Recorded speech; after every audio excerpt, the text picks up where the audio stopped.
Graças a paz, igreja. Privilégio estar aqui de novo. Fazia um tempo, que eu não compartilhava uma palavra com vocês.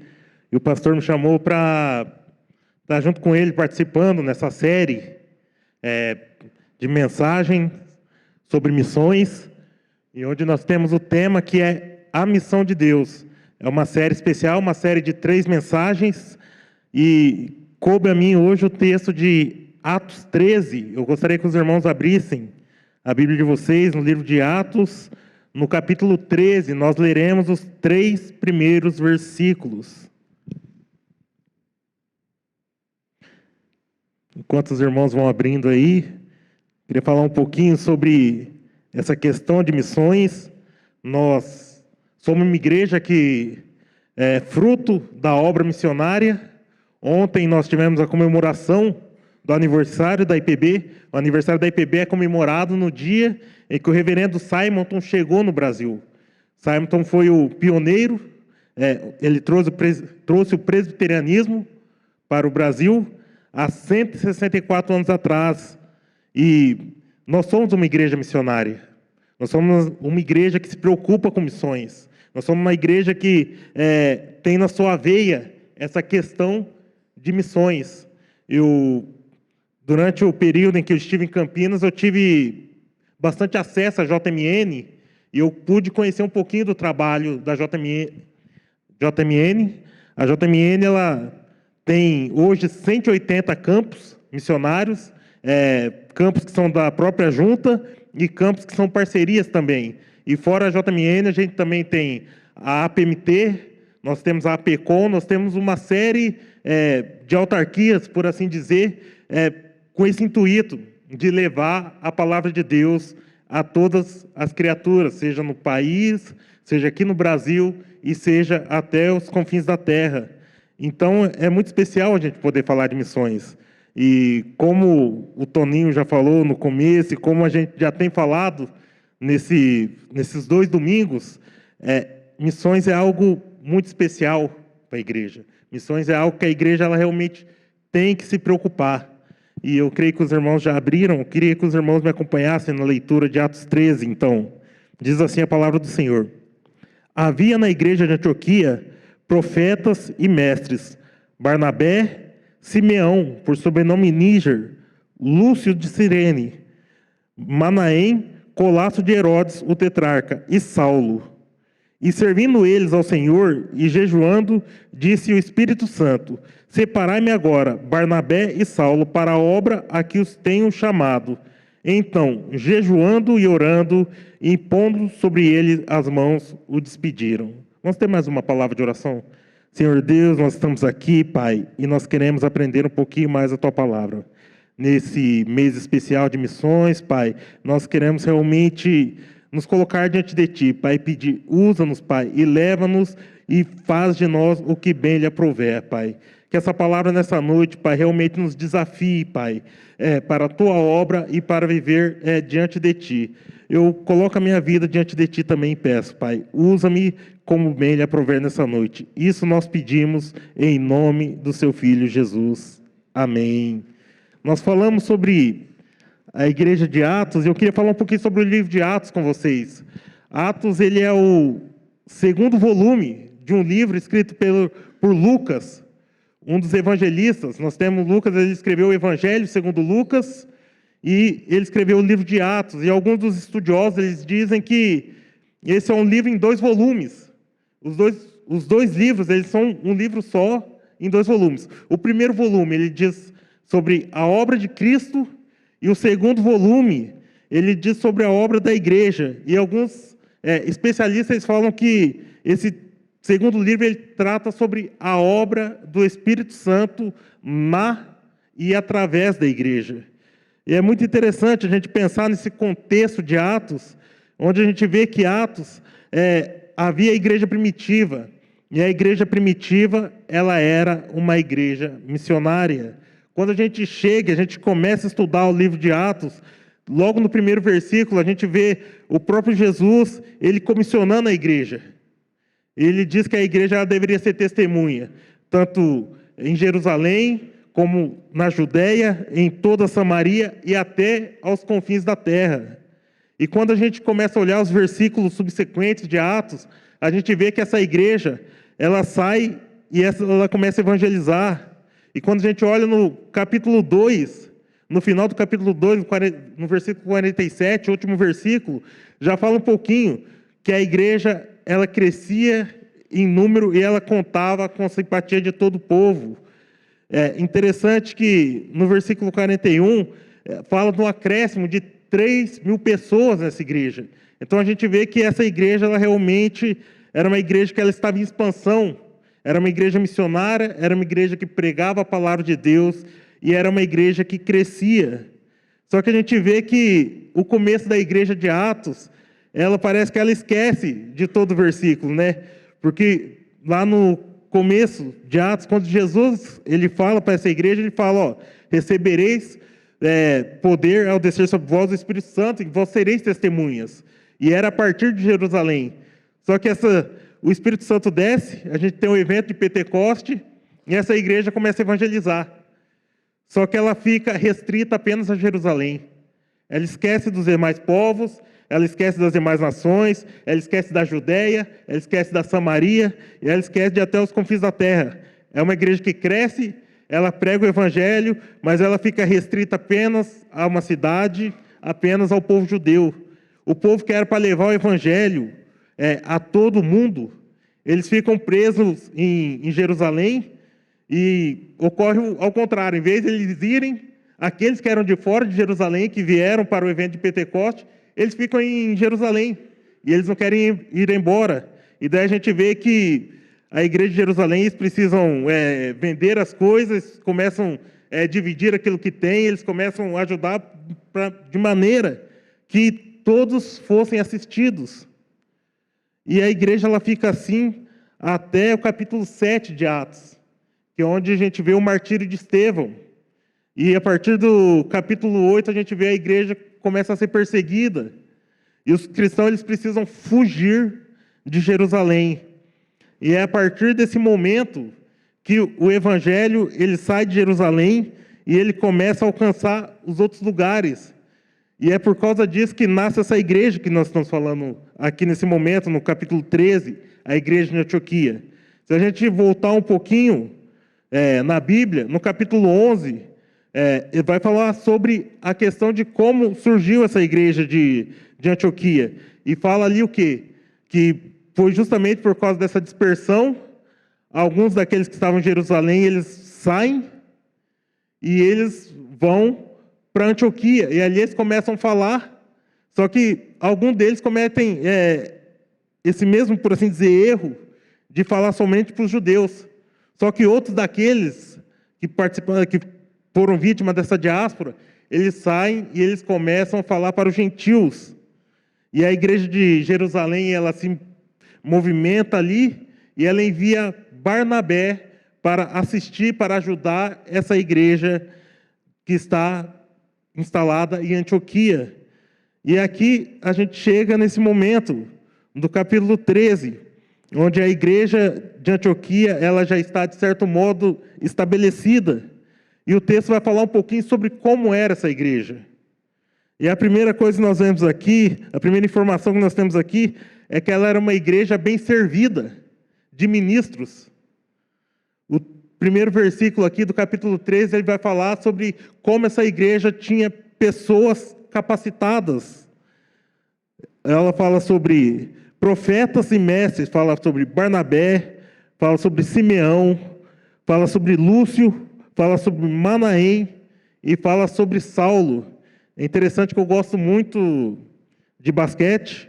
Há algum tempo eu já tentei jogar e não deu muito certo.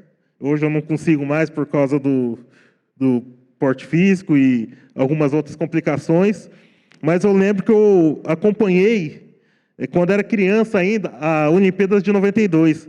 Alguns dos irmãos aqui que gostam de basquete também vão lembrar. Nessa Olimpíada de 92 teve um time que foi chamado de Dream Team, que era o time dos sonhos dos Estados Unidos, um time de basquete feito pelas pessoas mais capazes, por assim dizer, e que foram e ganharam aquela Olimpíada. e não somente ganharam, mas deram show. E quando eu olho para essa igreja aqui, a gente vê um dream team, assim, por assim dizer. Uma igreja muito bem servida, onde havia profetas, onde havia mestre, onde havia pessoas capacitadas para o trabalho, para pessoas capacitadas para a obra de Deus. E a gente vê que essa igreja, ela não se apega a isso. Essa igreja, ela sabe que tem essas pessoas capacitadas, mas ela não se prende a essas pessoas ao ponto dela enviar Barnabé e Saulo para a obra. Mas antes de falar um pouquinho sobre esse envio, eu queria falar um pouquinho sobre como essa igreja ela era. E esse primeiro versículo, ele faz questão de mostrar que essa igreja ela era formada por pessoas de várias nações. A gente vê, e o evangelista Lucas, ele faz questão de mostrar, quando ele fala sobre as pessoas, ele vai falar sobre Barnabé. Barnabé dispensa comentários, porque era alguém conhecido já da igreja de Jerusalém, era um levita, por assim dizer, e Atos 4 fala um pouquinho sobre quem era ele, que ele vendeu um campo e deu esse dinheiro diante para os apóstolos, para eles investirem na obra de Deus, para investir no auxílio às outras pessoas. A gente vê que essa igreja, ela também tinha Simeão, por sobrenome Níger. E esse Simeão, ele é interessante, principalmente esse sobrenome dele, porque o sobrenome dele, Níger, é uma palavra latina que significa negro. Então, Simeão, provavelmente, ele teria vindo do norte da África. E estava ali em Antioquia, nessa igreja. A gente vê Lúcio, que é de Cirene. Cirene, se não me engano, ele é próxima àquela região da Líbia. Manaém, que era outra pessoa citada aqui, ele era colasso de Herodes. Colasso era aquela pessoa é um termo para a pessoa que ele foi criado junto com Herodes. Herodes o tetrarca, filho de Herodes o Grande, ou seja, ele foi criado no meio da realeza, ele foi criado no meio, por assim dizer, da nata da sociedade. E a gente tem Saulo. Saulo é outra pessoa também que aqui dispensa os comentários, mas Saulo, todos nós conhecemos a história de Saulo. Saulo, ele era perseguidor de cristãos, e ele mesmo se apresenta como judeu, fariseu, e a gente vê essa igreja de multiplicidade, uma igreja onde tinha pessoas, de várias nações, e não tem como a gente ler esse texto e não lembrar da mensagem do sermão passado, onde falava sobre o propósito da missão, que é pessoas de todos os povos, ou todo povo e nação, louve e engrandeça ao nome do Senhor. E a gente vê que essa igreja fazia isso. E fica claro sobre isso no versículo 2, que o versículo 2 fala assim: e servindo eles ao Senhor e jejuando, disse o Espírito Santo: separai-me agora Barnabé e Saulo para a obra a quem os tenho chamado. E é interessante que a gente tem esse termo aqui, servindo eles ao Senhor. E o termo aqui, quando a gente vai para o original, esse serviço, ele diz respeito ao serviço de adoração, ele diz respeito ao serviço de culto. A raiz da palavra aqui é a mesma raiz da palavra liturgia. É diferente do serviço de auxílio aos pobres, os demais serviços da igreja. Ou seja, aqui a gente está falando realmente de culto.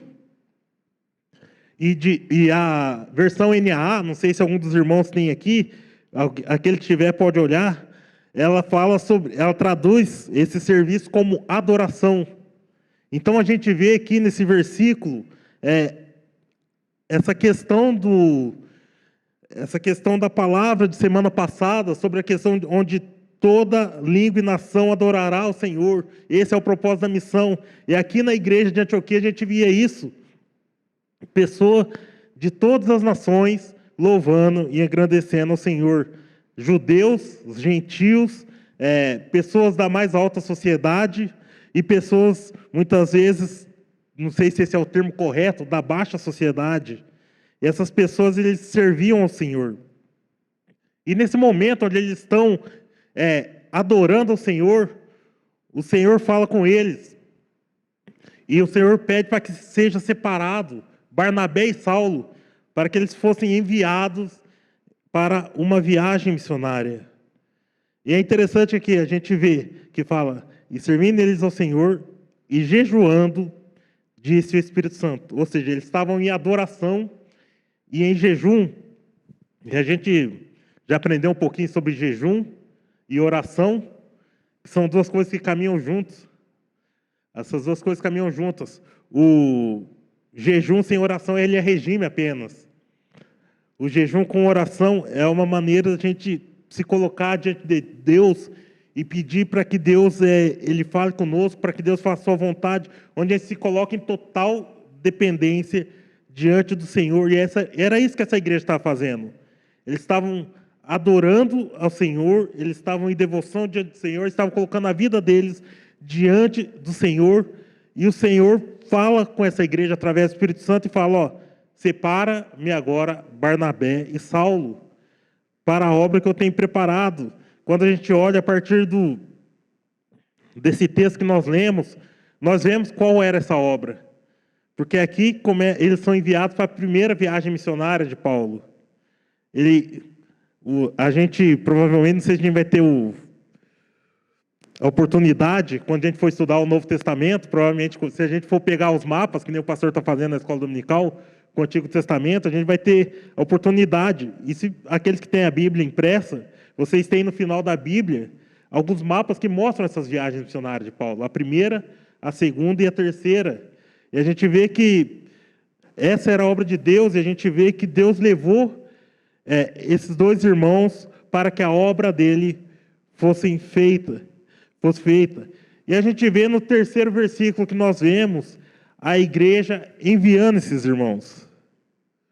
E fala assim no versículo 3: Então, jejuando e orando, e impondo-lhe sobre ele as mãos, os despediram. E a gente vê que, mais uma vez, a igreja ela está em jejum. Mas não somente em jejum, mas em jejum e oração.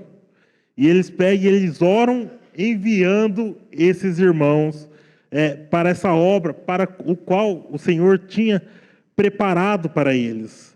Esse é o contexto dessa passagem, e é um contexto muito especial. E quando nós olhamos para esse texto, a gente pensa numa pergunta, e a pergunta que nos vem à mente é sobre qual é o poder da missão. Ou seja, qual é o poder, qual que é a fonte de poder da missão. E nós já vemos aqui, na nossa projeção aqui, que o grande poder da missão é a oração. Quando nós olhamos, e se a gente voltar para o capítulo 1 de Atos, e voltar lendo, a gente vê que a igreja de Atos, ela era uma igreja que orava ao Senhor. Quando a gente olha para essa igreja, a gente olha a partir do capítulo 1 mesmo, quando eles vão escolher o 12º apóstolo, essa igreja ela se coloca em oração. A gente vê no capítulo 2, no versículo 42, onde essa igreja perseverava na oração. E mais na frente fala que eles oravam de casa em casa e que eles oravam no templo. No começo do capítulo 3 já vai falar que essa igreja, eles estavam se reunindo por volta da hora nona, diante do templo, eles iam para o templo para orar. Quando a gente olha no capítulo 4, a gente vê essa igreja em oração, porque Pedro e João, eles são presos, e quando eles são soltos, a igreja se reúne e eles oram, e eu creio que essa é uma das orações mais maravilhosas que a gente vê, essa oração onde eles pedem intrepidez para anunciar a palavra de Deus. E se a gente olhar nos versículos subsequentes, a gente vai ver essa igreja sempre em oração. A gente vê Cornélio no capítulo 10, quando Paulo ele tem um encontro com Deus, Cornélio está também na hora nona, que era a hora de oração do judeu, e ele estava orando quando Deus fala com ele e pede para ele encontrar com Saulo. A gente vê em tantos outros versículos essa igreja que era uma igreja de oração. Então nós vemos que o grande segredo dessa igreja, por assim dizer, o poder dessa igreja estava na oração. E daí quando a gente pensa em oração, nós podemos olhar para dois aspectos da oração. O primeiro aspecto que a gente tem, quando a gente olha para a oração, é o aspecto de que nós somos limitados e nós não podemos fazer nada. E por isso nós oramos. A oração, quando nós fazemos, nós nos colocamos diante de Deus e nós falamos: Deus, eu estou aqui, eu não consigo fazer, Deus. Eu não posso, Deus, eu não tenho forças, mas eu creio em Ti e eu sei que o Senhor pode fazer. Então toda oração é uma negação minha, é uma negação do eu, e a gente se coloca diante de Deus. Quando a gente pede a Deus é porque a gente vê que a gente não consegue. Então quando a gente olha para a oração e a gente olha para a nossa situação, nós vemos que nós não temos condição, nós somos limitados.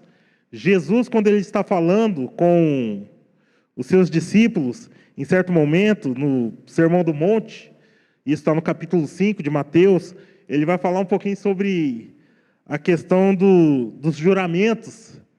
E ele fala que para os discípulos que eles não devem jurar pela cabeça deles, porque eles não têm o poder de tornar um fio de cabelo preto ou branco. E eu estou chegando num momento onde eu já percebi que a gente não tem o poder nem de segurar os fios de cabelo na cabeça. Eles vão indo embora e não tem o que fazer. Então a gente vê que a gente não tem controle sobre as coisas. Nós não temos controle sobre nada. E em João 5:5 vai falar o quê? Que sem Ele nada podemos fazer. Então, por isso nós somos chamados a orar, porque nós não podemos, nós não temos força em nós mesmos para fazer qualquer coisa, para fazer qualquer obra. A obra de Deus não é uma obra que é feita por mãos humanas apenas. Não é uma obra que é feita por nós, não é uma obra humana, mas é uma obra de Deus. E esse é o segundo ponto que nós vemos aqui. Nós oramos a Deus porque Deus, Ele pode fazer todas as coisas. Deus, Ele age maravilhosamente. Deus é aquele que é o grande eu sou. Deus é aquele que tem todo o poder. Deus é aquele que guiou essa igreja primitiva desde o começo dela. E é o Deus que tem cuidado dessa igreja desde quando ela começou em Atos até os dias atuais. É Deus quem tem sustentado essa igreja. É Deus quem tem sustentado as nossas vidas, é Deus quem tem feito em nós. Deus é aquele que opera tanto o querer e quanto o realizar. Deus é aquele que tem todo o poder. Então, por isso, nós oramos. A oração ela não é um fim em si mesmo. A oração ela não tem um poder especial em si mesmo, mas a oração, o poder dela é o poder que está em Deus. O poder da oração é porque nós nos colocamos diante de Deus e Ele, que pode fazer todas as coisas, opera em nosso favor. É isso que nós temos na oração. Quando a gente olha para a oração, quando a gente se coloca diante de Deus e a gente está reconhecendo que nós, por um lado, que nós não podemos fazer, e por outro lado, nós reconhecemos que Deus, Ele pode fazer todas as coisas. Deus, Ele tem todo o poder. Deus, Ele tem o domínio sobre todas as coisas. E é isso que nós precisamos entender. O próprio capítulo 5 de João, quando Jesus fala que sem Ele nada podemos fazer, Ele está falando sobre a videira. E está falando sobre a necessidade de nós estarmos enxertados, de nós estarmos ligados à videira. Ou seja, nós, por nós mesmos, não podemos fazer nada, mas nele, e o texto vai falar isso, nós podemos gerar frutos, nós podemos fazer a obra dele, mas não porque nós estamos fazendo, mas é ele fazendo através de nós. Então, todo o poder está em Deus, a soberania está em Deus. E o João 14, no versículo 13 e 14, vai falar, e eu queria abrir esse texto com os irmãos.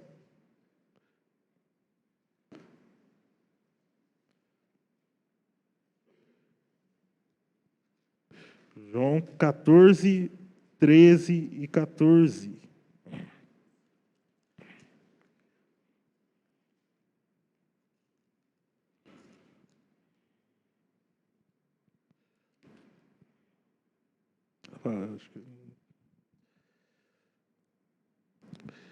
E tudo quando pedires em meu nome, isso farei, a fim de que o Pai seja glorificado no Filho. Se me pedires alguma coisa em meu nome, eu farei. Se me amais, guardareis o meu mandamento.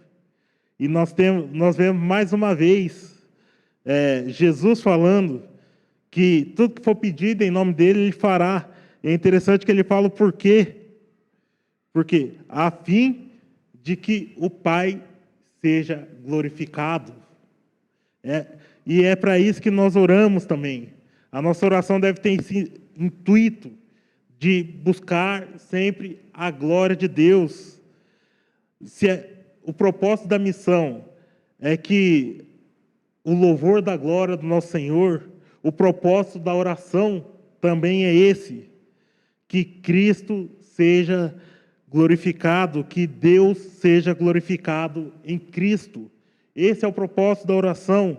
E quando nós oramos, nós devemos ter isso em nossa mente também. Nós devemos pensar nisso.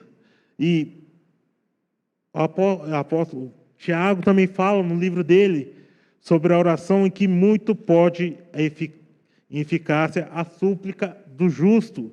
Então, a nossa oração ela tem poder, mas não poder em si mesmo. A oração não é um amuleto que nós usamos e na hora que a gente quer e que tem um poder mágico em si mesmo. Mas a oração é isso. É a gente se colocando diante de Deus e o Deus que pode todas as coisas nos respondendo em oração. E quando nós olhamos e a gente quer isso daqui, nós vemos que isso é um chamado para nós como igreja. E é interessante que eu estava... Parece que parou, não. Eu estava escutando a Márcia aqui sobre a questão da oração. Está falhando o microfone, gente? A Márcia estava falando sobre essa questão da importância da oração, de orar pelos nossos missionários. E nós, como igreja, nós temos esse chamado realmente, de orar pelos nossos missionários, de orar por aqueles que estão em missões, de orar por missões, porque nós devemos colocar as nossas missões, colocar a missão diante do altar de Deus. Porque Deus ele é aquele que tudo pode fazer. Deus ele é aquele que tudo pode realizar. Deus é aquele que realizou no meio do povo.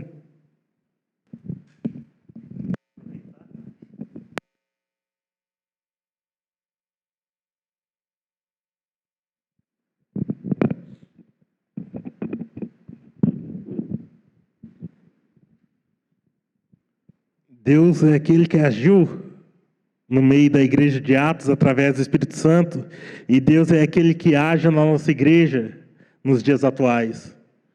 Então, por isso, nós devemos nos colocar diante dele em oração, orar pelos nossos missionários, orar por aqueles que estão na linha de frente, orar para que Deus levante mais pessoas para a sua obra, orar para que Deus esteja à frente de toda a obra dele, e que em tudo isso resulte na glória de Deus. Nós somos chamados como igreja a essa oração. E algo que eu queria deixar como um testemunho até pessoal, que é interessante que quando eu fui para o seminário, estudar em Campinas, tiveram, em especial, duas irmãs, eu acho que nenhuma das duas estão aqui hoje, que, de maneira especial, elas me procuraram e fizeram um compromisso de oração comigo. E eu não tenho porquê de não falar o nome delas, né? Uma é a Cleidinha, do Jodair. Ela falou: Josemar, quando você tiver esses 4 anos de seminário, eu estarei orando por você todos os dias. E outra pessoa foi a dona Carminha. E é interessante que eu nem sabia que a dona Carminha ela era uma intercessora. E ela falou: Josemar, eu vou orar por você durante esses 4 anos de seminário. E é interessante que ela falou que ela já tinha feito isso pelo William. O William, durante os 4 anos de seminário do William, a dona Carminha esteve orando pelo William. E eu vou falar para vocês, no campo missionário, quando a gente está, seja em estudo, seja no campo missionário propriamente dito, a oração faz toda a diferença. E eu, como eu falei, eu tive esse contato com a JMN, e eu também tive o privilégio de ter contato com alguns campos missionários.